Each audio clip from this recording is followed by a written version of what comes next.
So let's call the meeting to order to reconvene the March 25th meeting, which we adjourned until tonight, and I'll accept a recommendation from the superintendent. You have my recommendation for approval of the levy order for 25-26. Superintendent's recommending that we approve the levy order for fiscal year 25-26. Do we have a motion? So moved. Second. We have a motion and a second. Any discussion on that motion? Then all in favor of approving the levy order for fiscal year 25-26, please signify by saying aye. Aye. And opposed, no. Motion passes. I'll accept a motion to adjourn the March 25th Board of Education meeting. So moved. And a second. Second. We have a motion and a second. All those in favor of adjourning the meeting from March 25th, please signify by saying aye. Aye. And opposed, no. Motion passes. Now, let's call to order the meeting for April 15th, today's meeting. And we'll begin with the pledge and the invocation. You don't have to get up. Stay right there. I pledge allegiance to the flag of the United States of America and to the republic for which it stands, one nation, under God, indivisible, with liberty and justice for all. Let's pray. Almighty God, as we gather, we thank you for Wilma being here. We thank you for being able to gather to serve the people of Pendleton County. And we ask that you would bless us this evening, that you would, through us, bless all those students and staff members and parents and guardians. Amen. And we don't have any public comments, so that brings us to student and staff recognition. All right, April James Huffman, Responsible Student of the Month. Julia Mongold of Franklin is the April James Huffman, Responsible Student of the Month at Pendleton County High School. She's the daughter of Jordan Mongold and Jacqueline Jameson, and Julie is a member of the FFA, plays on the Pendleton County High School basketball and softball team. She is on the AB honor roll. She plans to obtain her CDL license and drive a truck for Milstead Hauling. And April Academic Student of the Month is Senior Z. Wright. He's the April Academic Student of the Month at Pendleton County High School. He's the son of Desiree Wright of Franklin. Z likes playing sports, video games. He enjoys eating out, going to the movies, spending time with his family and friends. He has placed first several years in Math Field Day, plans to go to JMU to major in computer science with hopes of joining the FBI. And also, Nicole sent this to me. They had at Pendleton County High School 100% attendance Wednesday, April 9th by the juniors for taking the SAT SAT School Day assessment. Students worked diligently and the entire staff worked collaboratively to ensure the test went well, starting with the morning with the cafeteria staff offering a hot breakfast. She said everyone's hard work and commitment is greatly appreciated. Also with the Skills USA at the Vocational Center, and I know we don't have that one up there, Lisa, but the silver medal for industrial motor control went to Andrew Murray, and a silver for basic residential wiring to Cashton Cosmore. I think that's it. So that's student recognition and staff recognition. Staff recognition, okay, and I want to recognize Carrie, and she's looking up there. We got our letter back from our special education on-site monitoring, and it closed everything out, and we have made all the corrections, all the things that we needed to do, and I appreciate Carrie's effort on that because it's a lot of paperwork and documentation required in special education, so I appreciate her hard work there. Did he surprise you with that one?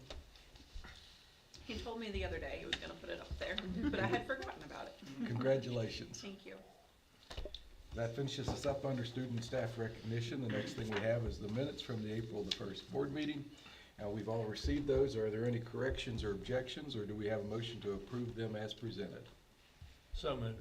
And a second? Second. We have a motion and a second. Any discussion on that? Then all in favor of approving as presented, please signify by saying aye. Aye. And opposed, no. Motion passes. The minutes are approved. That finishes up that, and we move down to personnel. Resignations and retirements. We have Donnie Kopp, resignation for head girls basketball coach, and Wayne Price, resignation for substitute bus driver. And you have my recommendation to approve the resignations as presented. Our superintendent's recommending that we approve the nomination, resignations as presented. Do we have a motion? So moved. And a second? Second. We have a motion and a second. Any discussion? Any questions? Then all in favor of approving the resignations of Donnie Kopp and Wayne Price, please signify by saying aye. And opposed, no.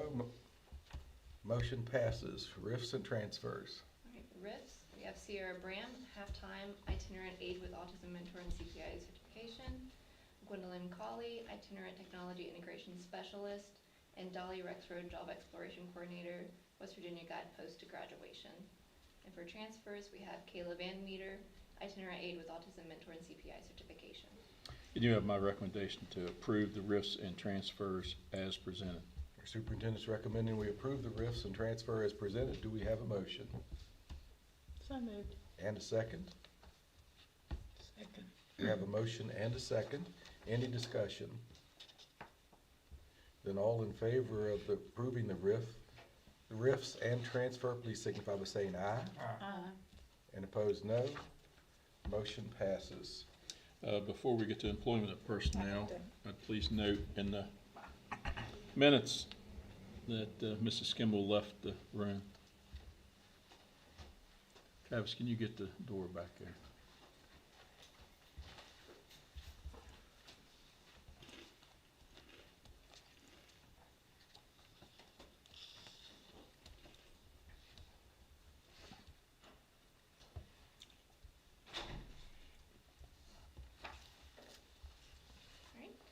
Employment of personnel, we have Adam Barker, custodian at Pendleton County Middle High School.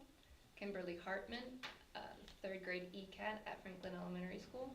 Joyce Bland, third grade ECAT at North Fork Elementary School.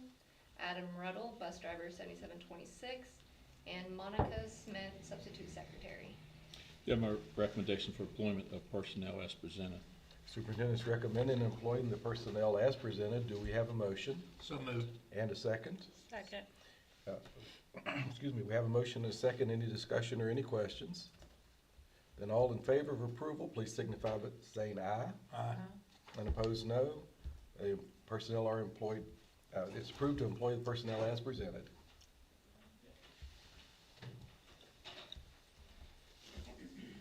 Approval of contracts, service contracts as listed, professional contracted contracts as listed.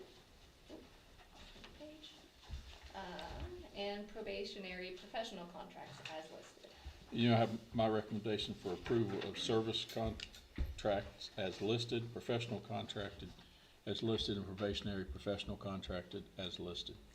We have our superintendent's recommendation to approve the contracts as listed. Do we have a motion? So moved. And a second? Second. We have a motion and a second. Any discussion or any question?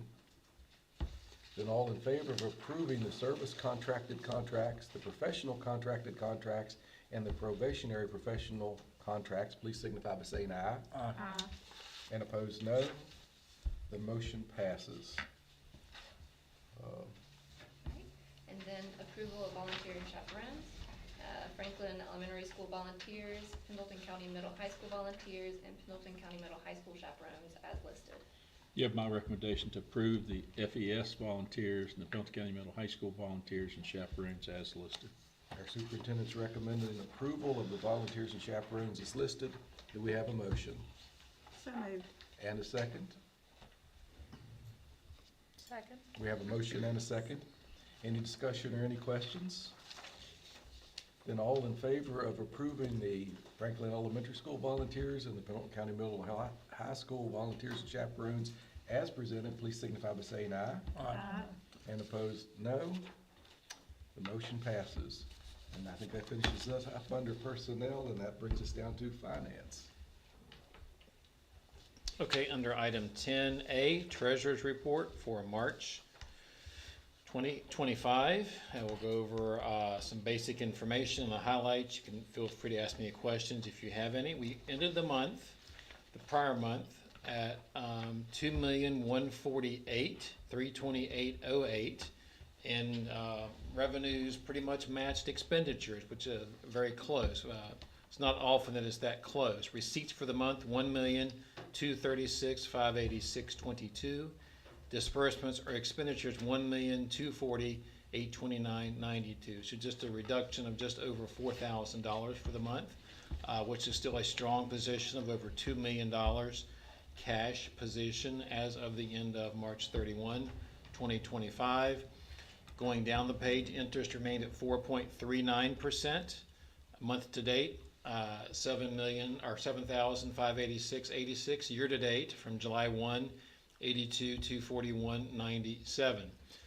So again, a very strong year, not as strong as last year as far as interest earned, but still a very strong year for interest earned. The second page just has the breakdown of the bills that were approved at the last meeting, the regular checks, electronic payments. It adds in the payroll, just over $800,000 in gross payroll for the month. Then we subtract out the withholdings and we come back to the front page of the treasurer's report of total disbursements, $1,240,892.29, and current month ending fund balance, $2,144,022.01. Give my recommendation to approve the treasurer's report for March 2025. Our superintendent's recommending that we approve the March treasurer's report. Do we have a motion? So moved. Second. I have a motion and a second. Any discussion or any questions? Then all in favor of approving the March 2025 treasurer's report, please signify by saying aye. Aye. And opposed, no. Motion passes. 10B, budget revisions. There are several budget revisions or supplements from number 128 to number 132. I'll go over them in brief. Again, answer any questions if you have them. The first, number 128, is the state goes to about February of each year and looks at our PEI allocation for insurance, see what their allocation is compared to what our insurance premiums have been. Sometimes it's a reduction, sometimes it's an addition. Good news this year, it was an addition of $37,271. Unfunded retirement goes on the books as an expense and a revenue. That's over $1 million, but it has to be precise for all the proper accounting. So that's just a $20,000 increase on revenue and expense. That's the Pendleton County Schools portion of the state unfunded retirement liability. So that's what the second part of 128 is. That totals $58,000 for number 128. 129 is alt ed. We get a small state grant every year that offsets some of the salary of the alternative education teacher. It seems to get a little smaller every year. Used to be 17 or 18,000. Now it's 14,867. So you're going to transfer a portion of the salary. So it does help us from that extent. It's a small amount of funding for alt ed. Teacher of the Year is a $300 grant. So last year's Teacher of the Year, Amy Rexroad, receives that grant, is able to spend it on supplies for her classroom or her school. That's number 130 for $300. Number 131 is the STEM grant legislation that Pendleton County Schools receives the funding from legislature. We turn around, write the check to Experience Learning. This FY25 looks like that's going to be the last year that we will have that. It did not appear to be included in the governor's budget or in the final budget approved by the legislature. Experience Learning, I think, is going to come in and talk to us at a future time. Obviously, the school board did not distribute any funding to Mountain Institute or its successor, Experience Learning, before legislative appropriation.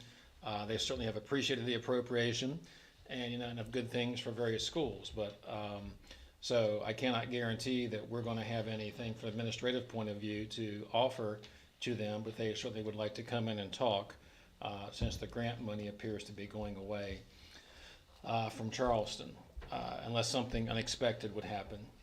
Number 132 is two local projects combined together, 4,500 middle school lockers. Pilgrims, Travis worked with Pilgrims, is going to receive some donations over a 3-year period. It is not the full expense expected for middle school lockers, but it's a start to getting some funding set aside, and we may have to go ahead and get some of that done regardless, as that is a high need, the middle school locker replacement. Donation $4,500 from Pilgrims. Music in our schools came from the town of Franklin, $500. Travis is working with our schools in music program. It's not a huge amount of money, but the town of Franklin contributed $500. That supplement is 5,000 for number 132. So total of the 128 to 132 is 144,493. You have my recommendation to approve the budget revisions numbered 128 to 132. Our superintendent's recommending that we approve these budget revisions. Do we have a motion? So moved. And a second? We have a motion and a second. Any discussion or any questions?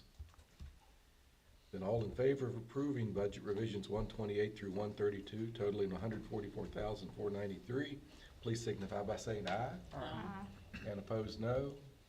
Motion passes. Next item is approval of Step 7 plan for personnel. The county receives just over $400,000 in Step 7. There will be a separate discussion about the full Step 7 plan. So as part of the state funding formula, which is millions of dollars, part of that is called Step 7, which is for instructional purposes. Textbooks come out of there, some substitutes, some technology, some after-school funding, some software purchases, library funding, but part of it can be set aside up to 50%. We have just used 25% for personnel. It simply helps to balance our budget in terms of employing personnel, and we've used it for over 30 plus years, 25%. This is asking again to take 25%. Pendleton County total Step 7 will receive $409,105 total. 102,276 is the 25% requested to be approved tonight for personnel. While we're on this page, we get $255 for technology out of another part of Step 7.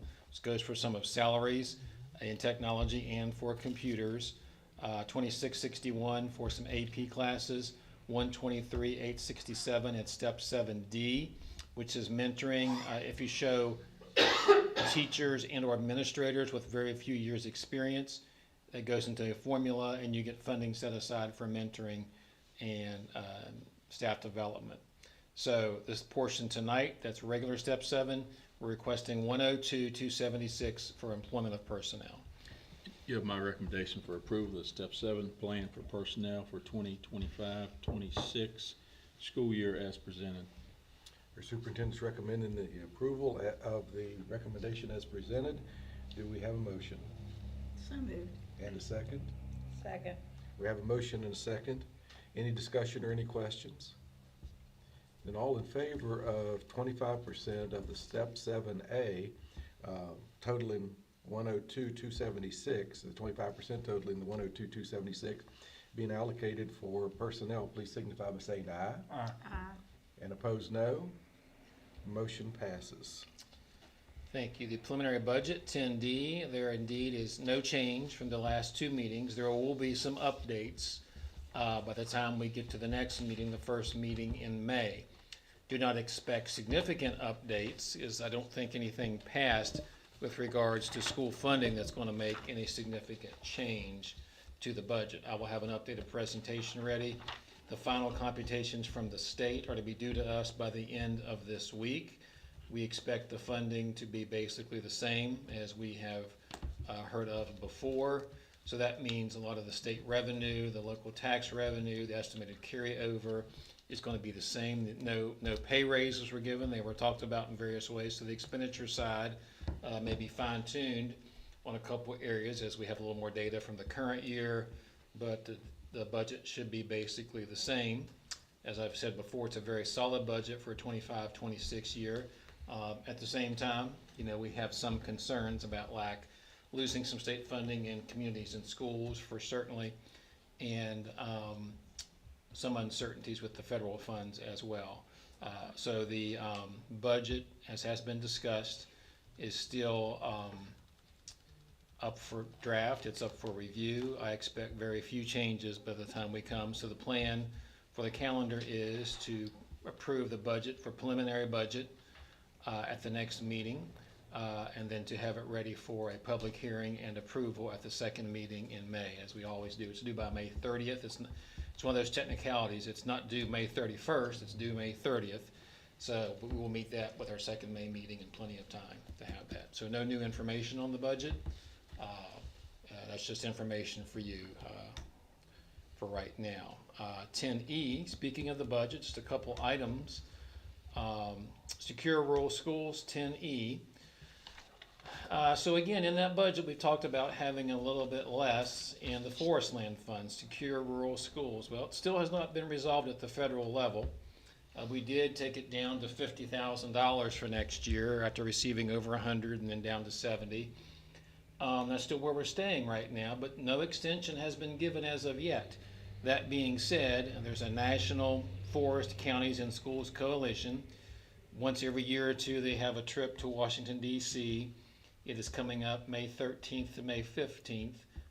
Most folks don't stay all 3 days, and if we end up going, which is a plan, at least for myself to go, probably go up on an evening and then come back later on the next day. It's just a drive up for us from California and Washington and Oregon, those large forest counties. It's obviously a fly-in to try to meet with representatives in West Virginia and other key states to try to get an extension passed. It is not really part of the reconciliation.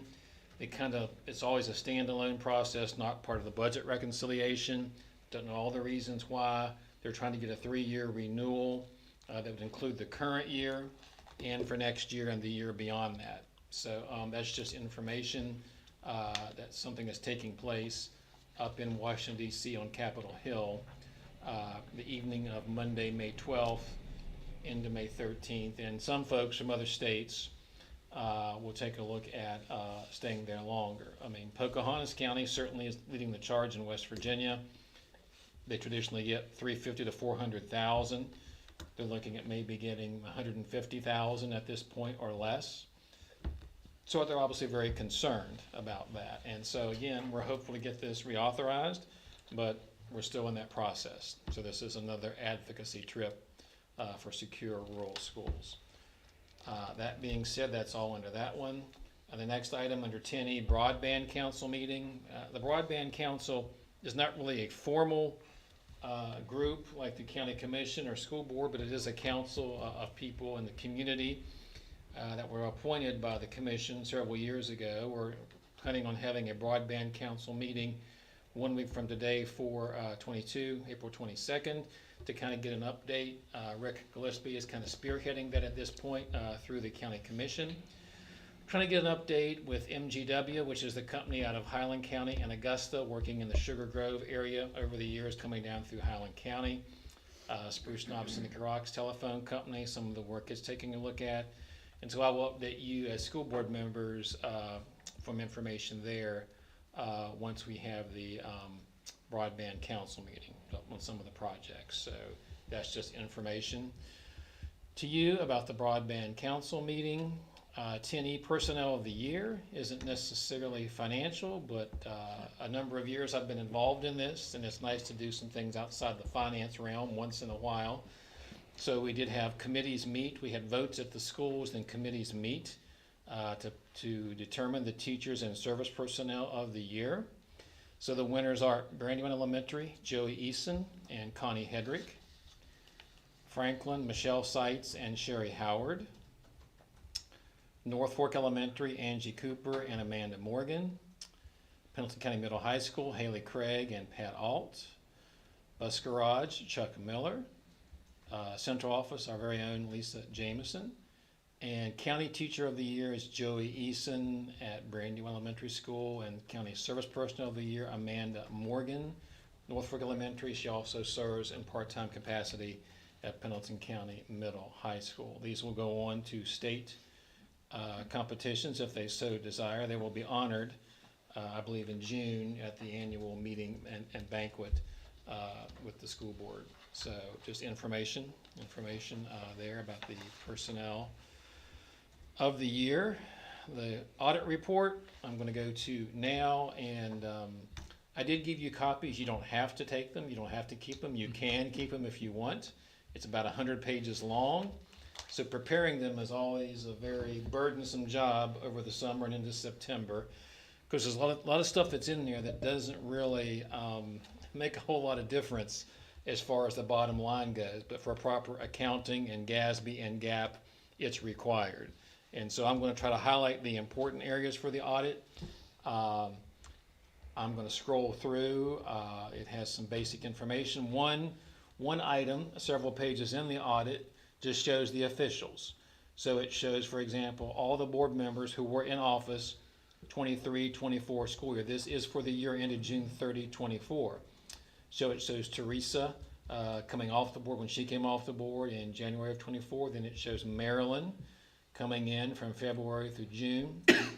Doesn't show Wilma yet because Wilma was not officially a member until July 1st of 2024. So it's for the 23-24 school year. Then it shows the appointed officials, the board president, the superintendent, treasurer / CSBO for that. And so then it shows the term of office, either elected terms or contracted term. Or for me, it's just year-to-year appointed officials based on that. Then there's some other language. It just is a lot of letters and languages and things. I'm going to scroll through to page 11. Page 11 of the audit report shows a revenue by source breakdown. This is part of the MD&A analysis that I prepare based upon the data, submit it in an Excel worksheet, and then the auditors take it, decide if any changes need to be made, which there weren't. Then they publish this in the audit report. So where does our money come from? Well, a large part is state aid. 51%. This again is page 11. Another large part is property taxes, 22%. But then we do have a fair number of grants at 17%. So those together are almost about 90%. So 90% of the funding is state aid, it's property taxes, and then it's grants from state and federal levels. Charge for services is part of the child nutrition program. Even though we don't charge students directly, the federal government is charged that reimburses us for those meals. And the Medicaid program, even though students aren't charged here by us, we receive money from Medicaid based upon services provided. That's another federal program that we hear may be seeing a reduction. Medicaid, we have not heard any specifics yet or not, but something for also us to keep an eye on. So revenues by source. And then expenditures by function, you know, especially for a smaller county, the function is in terms of direct instruction directly in the classroom. I mean, that's 50%, which looks low. Well, based upon statistics, it is. Based upon reality, in a small system, you have a lot of support services that go into it. The whole transportation program is well over $1 million a year. The custodial, the energy, the cost that go into it is all part of support services. Administration, sure. Also some nurses and counselors and so on. So that shows up under total supporting services. Now, food services, that's broken out separately, but all the rest goes under total supporting services. Community services is a small fraction we pay to 4-H or to the library. Any interest will be on some of those lease purchase items that we do. So that's been very similar for a number of years. You know, look at a small system when you have low student population, you have a lot of needs, more needs than people realize, and the numbers don't always look the same compared to a larger county on a per pupil basis, but their needs are still there. So that's expenditures by function. Scrolling on through a couple pages, a couple more highlights. So this next page, which is page 14 of the audit, or page 17 of the PDF, what was our cash ending at the year? 2.3 million, matches our treasurer's report. This is a so-called governmental GASB statement of net position. It is not simply our local government funds. We'll come back. This includes, as in the middle of the page, total capital assets. So what's the value of our buildings and land net of depreciation? Well, it's $33.6 million. So we're reporting this like we were a business or a company that has a valuable asset that we could sell. Well, we couldn't sell Franklin Elementary for $13 million, but we paid $13 million for Franklin Elementary School. It has a very specific purpose. So it doesn't really compare to a business having a valuable, office space or something like that. But at the same time, we are subject to reporting as if we were a business entity for those standards. So we have And it's all based on cost, not, as I teach in my accounting, it's all based on cost, not any kind of current value.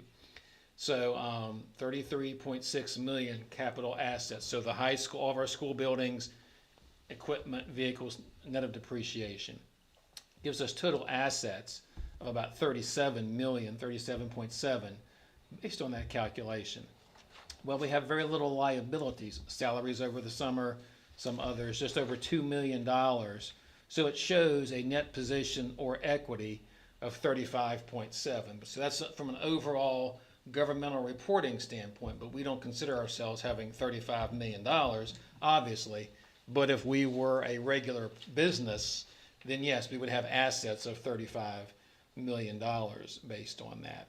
So then we come down to the next page is our governmental funds. The next page I'm talking, that's where we get into the non-GAAP, non-GASB reporting. The governmental funds breaks it down to what we talk about at every board meeting, revenues and expenses and those sorts of things. Cash is still the same, 2.327,528,000. Total, then our total assets that we realize that are real and that we can actually utilize and not the school buildings, 2.872,184,000 for the general fund. The left-hand fund is our regular current fund. The school activity fund is money from the schools that now has to be shown in our books. The permanent improvement fund is money we set aside every year, transferring $50,000 a year for specific needs that we would have with our buildings. So that shows that calculation. The most important box on this whole audit, other than looking at findings and reporting at year end, is this fund balance. On the left-hand column, our fund balance was $1.634,865,000, which agrees to what we reported to you before. Some of that was restricted for workers' comp and retirement. And our unassigned fund balance was $1,571,444. And that's what we carry over into the FY25 year. When we talk about trying to end the year with 1.5 million, 1.7 million, you know, that's the number, that's where that comes from, all right there, it comes together. So the auditors agreed with that number. That is still a solid number. This again is reporting for the 6/30/24 year end period. What does our statement of revenues and expenses look like? Page 19, page 22 of the PDF. It shows property taxes again, 3.6 million. State sources, 10.8. Total revenues, left-hand column, 14.9 million. Total expenses, 14.3. We had some transfers in, transfers out, made a net increase of 395, almost $400,000. That's important because 24 is the last year we had the special federal COVID funding. So no longer will we be seeing these increases in fund balance. If it will, it'll be pretty small. We still hope to have some, but we can't count on the increases in fund balance, obviously due to COVID funding. So we're hoping to maintain year to year. If that number is a plus every year, that's a good thing, the net change in fund balance. We won't have the large fluctuations. If it starts being a negative and it starts being a larger negative, then we have to make sure that we take appropriate action on that. And we're trying to be proactive in what we do with that. But that's important. We increased $400,000. Yes, we're able to do quite a few capital projects and do some things like that. But again, so that's good, but that change in fund balance is going to be closer to break even as we go forward, hopefully to the positive on a yearly basis. And we do have, you know, the ending fund balance of about 1.6 million. So we're trying to maintain and plan for the future, all while taking a look at the different variables that are on there. To save time, I'm not going to go over all the assets. I'm going to skip down. If you have any questions, you can ask me. I'm going to go to towards the end of the document, page 95 of the PDF, 90 of the audit report. We are in the process of having this finding removed. The finding, you know, was started about 2 or 3 years ago with another requirement that all the school funds had to be reported in our county records. Ideally, the auditors in this requirement would have multiple people handling the funds at the school levels. Obviously, with our limited staffing and secretarial staff, we can only do so much at the school level to divide up the duties. But the steps we've taken, the auditors have told us, will remove this funding for the 25 year. So what have we done at the board office level? We are taking the bank reconciliations into the central office. 3 of us are reviewing one person in finance prepares the bank rec, 2 other people review the bank recs at the schools, and we sign off on them. So bank reconciliation is no longer at the school. That means we're looking at revenues and expenses every month from the schools.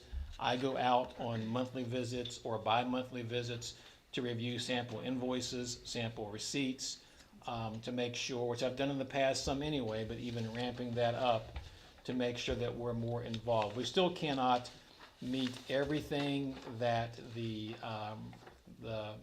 standard would like for us to meet. A Monongalia County, for example, they hired additional personnel in their schools and they had no finding. Well, that's not practical to do that. Different auditors also hold you to different levels of scrutiny, but we have good auditors and they're good at pointing things out. So the good news is we're going to take care of that finding with the work that we're doing. The auditors have said if we maintain it, we should be able to remove that finding. There were 0 questioned costs and there were no findings on any federal programs or anything else. So that being said, the numbers are validated for the school system. We are in good shape. We're continuing to work on internal control at the school levels. Any questions? It's a lot of numbers. It's 100 pages. So Sonny, you can take that and sit down by your pond and read the audit report. Any questions from me? If you have questions once you have taken it home with you or online, feel free to let me know. So it's a lot of data. I think it's almost too much at 100, but it's all required to be submitted. So I tried to hit the highlights for you with the audit report. Any questions? Well, this, not change the audit, but the federal money for lunches and stuff, where's that at? Well, we've heard various news reports. We don't know really anything more than probably you at this point. I mean, the State Department simply says they're in a wait and see pattern. I know some school systems in Virginia, Rockingham County, which doesn't have quite the need numbers that we do, has done away with their free lunches over there. Now, our latest analysis of the CEP program, free lunches still shows us not losing money by having the CEP program, meaning that if we went back to charging students on our own, it's not going to make us any better off financially. Now, if the federal government reduces what they've been paying for CEP, then that may be something we'd have to look at down the road. So we haven't heard that yet. We've only heard different things, so we'd have to take a look at that and see what that would do. So that's not anything that we know is coming right now, but we do get $600,000 to $700,000 a year in federal funds on child nutrition. So we've heard nothing different except that we have to pay attention to that and then act accordingly as soon as we know something. But the state folks don't really seem to know a whole lot. I don't think they're being told a whole lot. So I think we're just in a holding pattern right now. Nothing seems to be changing for the 25-26 year. Then beyond, we'll certainly have to keep our eyes open as to what might come down there. Medicaid is another concern for us. We get $200,000 a year in Medicaid funding almost. So anyhow, we continue pushing forward, but yes, we are definitely concerned on that. That's all that I have for tonight. Thank you very much. Thank you, Yep. and congratulations on the audit Thank you. again also. Thank you. Thank you. So that finishes us up under finance, and we move to facilities. Okay, I did talk to J.R. Helmig just a couple days ago, and again today. He's still trying to find some days that we can work out to do a little ceremony with our all-ed building out there with his guys, bringing some of them back in. So we'll try to get something lined up for that. JP mentioned something earlier about the middle school lockers. That's been one of the concerns that I've heard from the staff out there is how much time it takes the kids. And some of these lockers are getting some age on them and not in best shape. So Pilgrims in Warfield wanted to donate some money back into the schools to help out, and they're going to actually give us 3 installments of $4,500. And the second installment is It's actually gonna come in fairly soon. I just talked to, the guy from Pilgrims today. And, so we need to kind of take a look at that. Initial estimate, when I had someone come in and look, said somewhere around $75,000 to $80,000, for the lockers. JP and I have been talking about some possibilities of some ways we can make that happen. And, you know, maybe look at replacing the middle school section this summer. But just to keep that on your radar, it is something that needs to be done. And we'll start down there and work our way up through the school eventually. Lance Construction will be working, on Monday over at Brandywine to replace some windows. It's probably gonna be a two-day project, replacing one that was damaged back in the summer when they were replacing the soffit. So we've got to take out those old ones, put in the new ones, and finish up some trim work. We've been putting that one off for a little while, but it looks like it's gonna come around and we'll get that taken care of on Monday, so Monday and Tuesday of next week, so. I don't have anything else on facilities, unless you guys have some questions. Any questions under facilities? Okay, we'll say that they were finished on that one, and there's no old business, new business, and MIP grant. We did get that submitted, and so basically we're kind of in a holding period right now, waiting for them, the SBA, to review all the grants, and I think in June is the timetable. We'll hear something back hopefully for Franklin Elementary project. And Mr. Hendrick, am I missing anything on that? We did commit $100,000 in local funds that the board needs to approve if we do receive the grant. Yes. So that would be something we need to take care of. That would be our share of, I think we submitted something around $900,000, I think, was the total cost of the project. Almost $1 million. $1 million is the max. It was almost $1 million that we submitted, but not quite $1 million. And that's the controls, that will run the HVAC, the lighting, down there as well, and would also remove the existing units on the roof, put new units in, and also work on balancing the pressures in the building, and will be the focus, so. Something that's definitely needed. It doesn't seem like it's been there long enough, but it has been there long enough to need to replace those units. Yeah, yeah. And we could probably get a little bit more time out of the units, but it's the fact that they weren't quite right when they put them in. Right. And they're causing some of the issue there. Any questions under facilities? Under the MIP grant, I mean. Do you want to come back and approve that $100,000 later, or do you want to? Yeah, we probably need to determine whether we want I to, mean, we'll get it if we approve the 100,000. not guaranteed. No, it's not Okay. guaranteed, but we do. So once you do- find that out, then we'll come back. We need to make sure that we're willing to commit $100,000 before. to the $1 million project. Okay. So it would be your recommendation? You have my recommendation to approve the $100,000 for our contribution to the total project. JP, do you know the? It is on the screen. I found the email. So the total project cost was $986,320.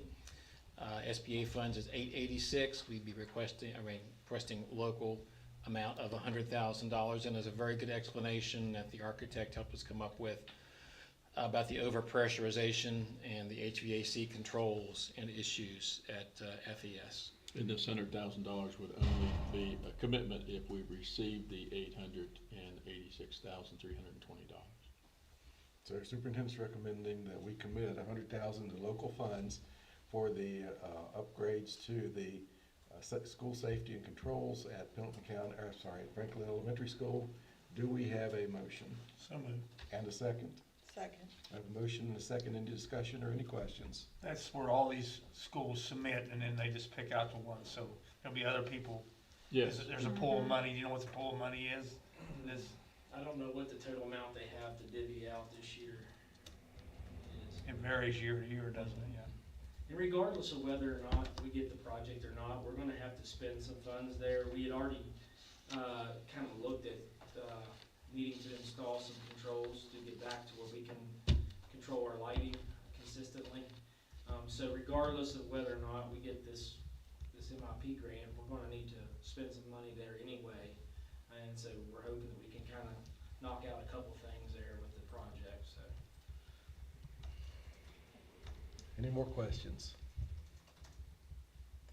Then all in favor of approving the commitment of $100,000 for the MIP grant for Franklin Elementary School, please signify by saying aye. Opposed, no. Motion passes. Dual credit honor courses for approval. We're gonna, move that to the next board meeting.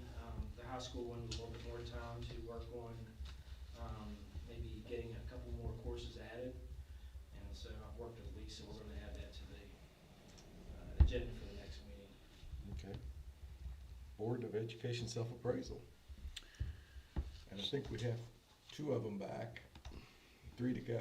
So you sent this out to the I sent it board? out, yeah, I sent it out to everybody. Okay. I did that on mine. You did it on that? So just a reminder to work on that, and if you have any questions, Did mine not go through? you can talk to, I need to go back in and check. They were emailing me when we got them. I think I did You mine. think you did yours? Katie still needs to do hers. Yes. she's Okay. been very quiet. Check on mine, JD. Yeah. I can't tell who. Oh, you I- can't. It doesn't can't tell tell you who who. done it? Yeah, no, I Okay, can't tell we'll who, see. and I can't see the answers. All I know is that I've gotten some in, but You I did yours, right? did mine. So there should be 4 there. I will check to see if I can tell how many are back. So if you don't have 4, then you don't know who didn't go, 'cause mine's been done several weeks now. Yeah, I did mine. Okay, I just hope I submitted it right. okay, Ask you about it. good, thank you. Okay. It wasn't that hard, was it? No, it Well, wasn't. Check They and might be see. able to tell on their end, I'm not sure. Every year, it seems like we have an issue, maybe it's like, well, we submitted 4, which one did we not? And we're not 100% sure on that, so, yeah. And when's the deadline that we're getting those in? July. One, Oh, okay, so you'll have plenty of time. Okay. okay. 8th month attendance then. All right. So for the 8th month attendance, Brandywine Elementary School's kindergarten had the highest attendance rate at 96.875%, with Brandywine Elementary in general coming in first as the best individual school at 94.192. Second grade, overall, had the highest grade level, grade-wide attendance at 94.5, and our overall county was at 92.672. So if you recall the last month attendance that we went over for the 7th month, things were looking a little rough because it was that time whenever everyone was sick, everyone had the flu. So we're starting to pop back up to what's pretty typical. So it's a good month whenever we're seeing things that are higher than 93, and you can see there Brandywine and Franklin are both higher than 93, and North Fork and the high school are both there at 92. So we're making progress back to where we should be. They're hopefully moving away from some of the flus and all that other Yes. stuff. I have not heard anything for a little while, and numbers are looking pretty good. Good. Hopefully we're on the downward swing for flus. And we avoid the measles. Yes.